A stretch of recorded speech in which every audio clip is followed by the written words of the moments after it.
আমাদের লোকজনরা কি করছে কি করছে সব ঢুকে দিচ্ছে কি ব্যাপার কেন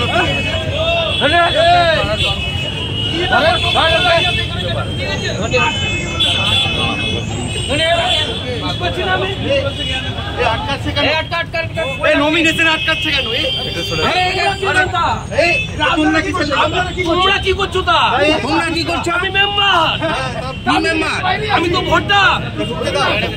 কেন তা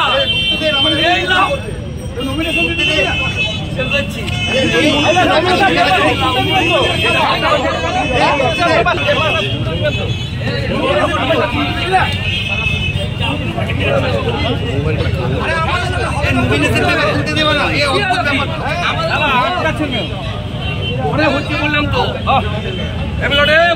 গাঁদারা করে মেন সবাই যদি কাজে না লাগে তাহলে কিসের লাগে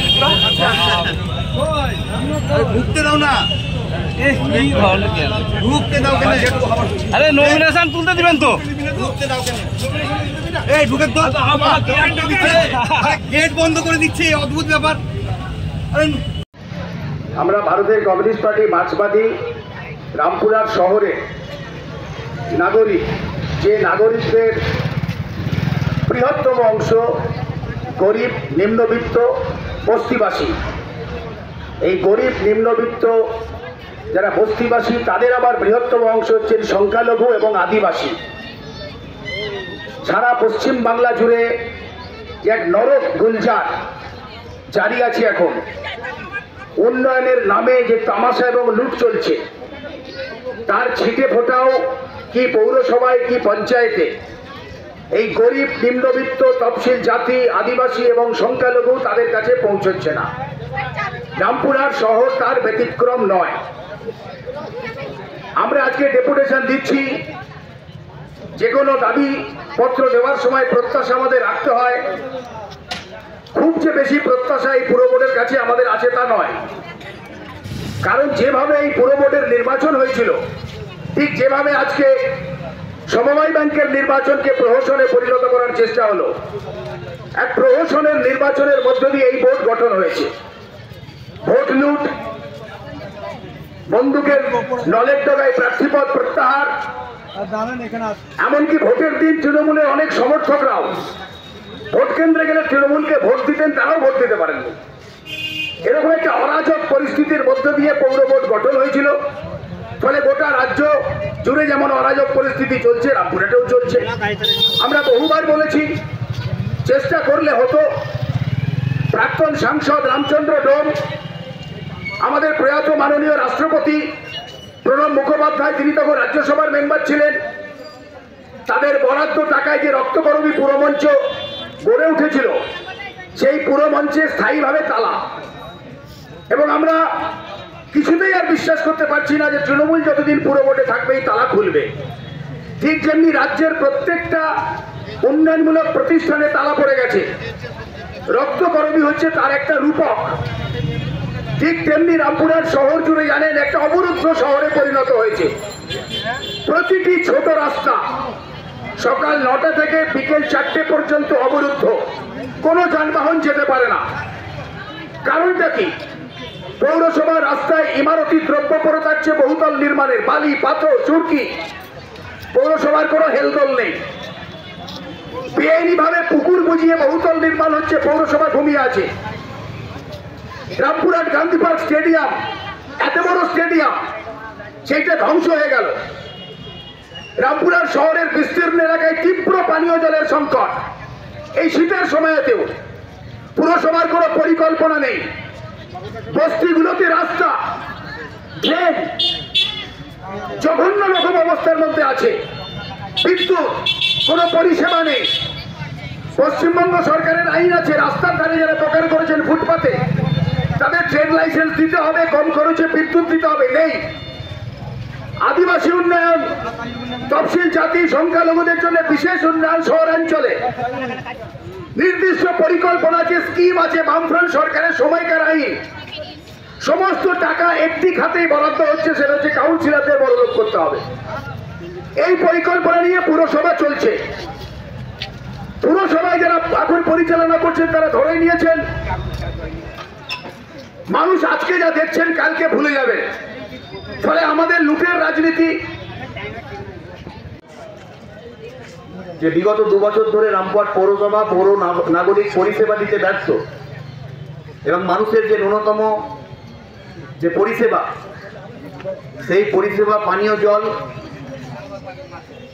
রাস্তাঘাট, শৌচালয় থেকে শুরু করে একটু জল হলেই রামপুরহাট পৌরসভায় জলের তলে চলে যায়।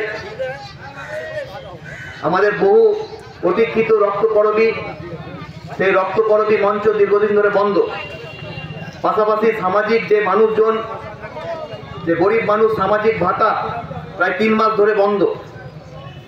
প্রধানমন্ত্রী আবাস যোজনার বাড়ি তা বন্ধ হয়ে আছে। স্বাভাবিকভাবেই আমরা ভারতের কমিউনিস্ট পার্টি মার্ক্সবাদী রামপুরহাট শহর এক এরিয়া কমিটির পক্ষ থেকে আজকের এই কর্মসূচি গ্রহণ করেছে। ফলে আমরা রামপুরহাট পৌরসভায় যে বেনিয়ম এবং স্বজন পোষণ চলছে তারই বিরুদ্ধে এবং তার প্রতিবাদে আমরা এই ডেপুটেশনের কর্মসূচি গ্রহণ করেছি। আপনারা জানেন যে বর্তমানে রামপুরহাট পৌর বোর্ড তার যা দায়িত্ব এবং কর্তব্য, নাগরিকদের পরিষেবা, তা ব্যর্থ হচ্ছেন। ফলে একদিকে আর্থিক সংকটের জন্যে সাফাই কর্মীদের বেতন দিতে পারছেন না, আর্থিক সংকটের জন্যে রক্তকরবী পুরমঞ্চ বন্ধ হয়ে আছে, আর্থিক সংকটের জন্যে সামাজিক যে ভাতা তা বন্ধ রয়েছে।